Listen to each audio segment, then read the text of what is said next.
Alright guys, we are wrapped up on the gauges. I'll kind of take it for a test spin for you, show you guys how everything worked out.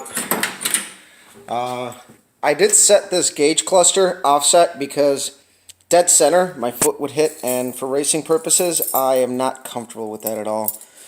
You can see a whole lot of this area got cleaned up. We don't got as much clutter. Now I just got to make a filler piece for that opening to hold my my air fuel ratio gauges. That's where I'm going to want it, right here. So as you can see, they look pretty good in there. They're not bad. I do have the one oddball gauge, but that is what it is. I'm using as much as I could. The 3 gauges are new, so we're going to go ahead. So you can see they're sweeping already. My fuel level's going up. Volts are 12. And we'll fire this thing up. Now I'll turn the lights on. You'll see them come on.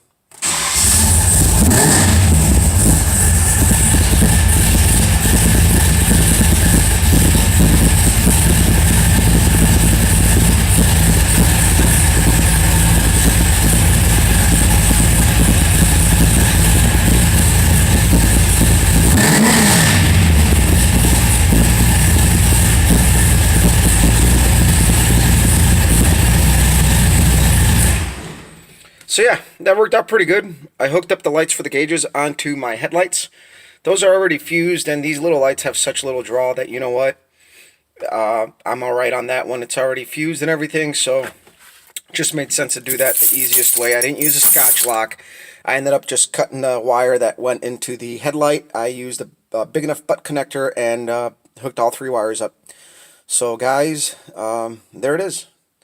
It's kind of done. The reverse wire I ended up talking about earlier didn't work out for me. It does have a voltage drop once you turn the car on. So it wasn't always 12 volts, and everything was really slow and the tach was acting up. So I ended up just hooking it up back up to my pink wire. And since I have a fuse panel and I have switches already hooked up, I'm going to end up hooking up my AFR gauge to a individual switch, which I already turned 2 of these on already every time I drive. So what's another switch? If down the road I add a fuel pump, that'll be here. And then I got room for something else, but I doubt I'm going to need anything else. I'm not going to really go away from much of what I have going on right now. I like to keep things pretty simple. So yeah, we cleaned up the dash a lot. Anybody who'd seen the pictures of before, I had like 2 gauges down here. I had like 2 up here, and it was just a real clusterfuck.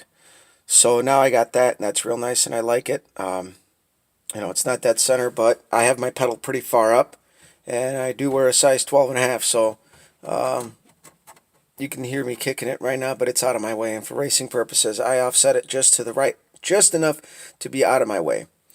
So it might make the center console I want to make goofy looking, but ultimately everything I do with this car is to be practical, and you know, with what I do with this car, I got to keep it all in mind.